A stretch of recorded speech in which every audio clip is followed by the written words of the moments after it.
Hi friends, ఈరోజు మీకోసం different రసంతో వచ్చేసాను. ఇలా ఒకసారి మీరు ట్రై చేయండి. బూడిద గుమ్మడికాయతో రసం చేశాను ఫస్ట్ టైము. నేనైతే ఎప్పుడు ట్రై చేయలేదు. ఇంకా మీరు ట్రై చేయండి. నాకు తెలిసి బూడిద గుమ్మడికాయతో వడియాలు పెడతారని తెలుసు నాకు. ఇంకా నేనైతే రసం ట్రై చేశాను. మీరు ట్రై చేయండి, చాలా బాగుంటుంది. ఇదిగోండి, బూడిద గుమ్మడికాయని ఇలా పీసెస్ లాగా కట్ చేసుకున్నాను. ఇంకా దీన్ని పట్టుకోవడానికి కుదరలేదు కాబట్టి మిక్సీ పట్టుకుంటున్నాను. లోపల వైట్ పార్ట్ అంతా. ఇదిగోండి, పెద్ద నిమ్మకాయ సైజ్ అంతా చింతపండు నానబెట్టుకున్నాను.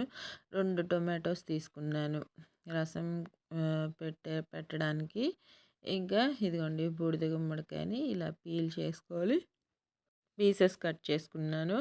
దీంట్లో హాఫ్ వంతు మాత్రమే చేస్తున్నాను. ఆ ముక్కల్ని సగం వేసుకోండి, ఎక్కువగా వేసుకోకండి, మళ్ళీ చారు తినలేము.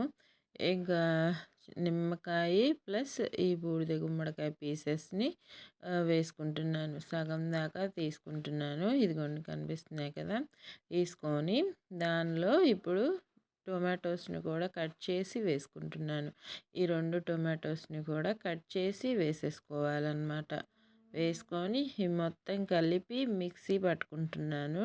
మిక్సీ జార్లో పేస్ట్ లాగా పట్టుకుంటున్నాను. ఇదిగోండి, ఇలా రెడీ చేసుకోవాలి. ఇలా రెడీ చేసేసుకొని పక్కన పెట్టేసుకుందాము. ఇంకా స్టవ్ మీద గిన్నె పెట్టేసుకొని చారుకి సరిపడా అంత గిన్నె తీసుకోండి. ఆయిల్ చారులకి, పప్పులకి తాలింపు వేయడానికి తక్కువే పడుతుంది.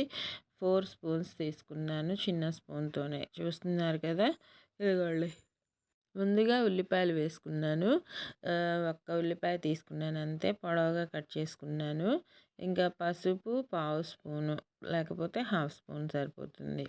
ఆవాలు ఆ 2 వేసుకొని చక్కగా ఫ్రై అయ్యేంతసేపు హై ఫ్లేమ్లో పెట్టేసుకొని 2 రెమ్మల కరివేపాకు కూడా వేసుకొని చక్కగా ఆవాలు చిటపటలాడేంతసేపు, ఉల్లిపాయ కాస్త కలర్ మారేంతసేపు ఫ్రై అయిన తర్వాత ఇదిగోండి, అల్లం వెల్లుల్లి పేస్ట్ కూడా వేసేసుకొని చక్కగా పచ్చివాసన పోయేంతసేపు ఫ్రై చేసేసుకున్నాను.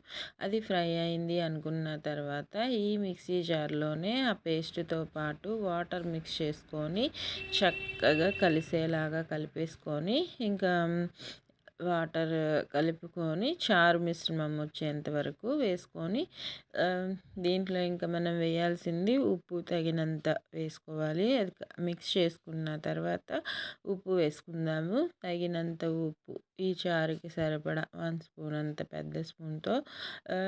సరిపోలేదు అనిపిస్తే తర్వాత లాస్ట్లో చెక్ చేసుకొని మళ్ళీ వేసుకోవచ్చు, ఇబ్బంది లేదు.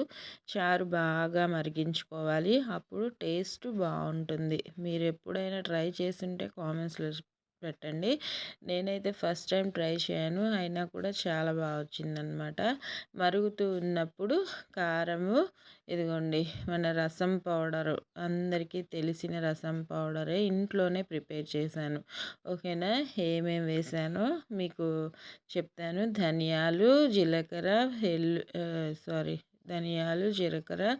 ఎండుమిర్చి, మిరియాలు, ఇవి 4 1 స్పూన్ వేసుకొని మిక్సీ పట్టుకున్న పౌడర్ అనమాట. అది చక్కగా మరిగించుకుంటే టేస్ట్ బాగుంటుంది ఎప్పుడైనా సరే. చారు అయితే రెడీ అయిపోయింది. కొత్తిమీర వేసుకొని స్టవ్ ఆఫ్ చేసేసుకొని వేడిగా అయినా చల్లగా అయినా సర్వ్ చేయండి. నచ్చితే లైక్ చేయండి. Bye friends.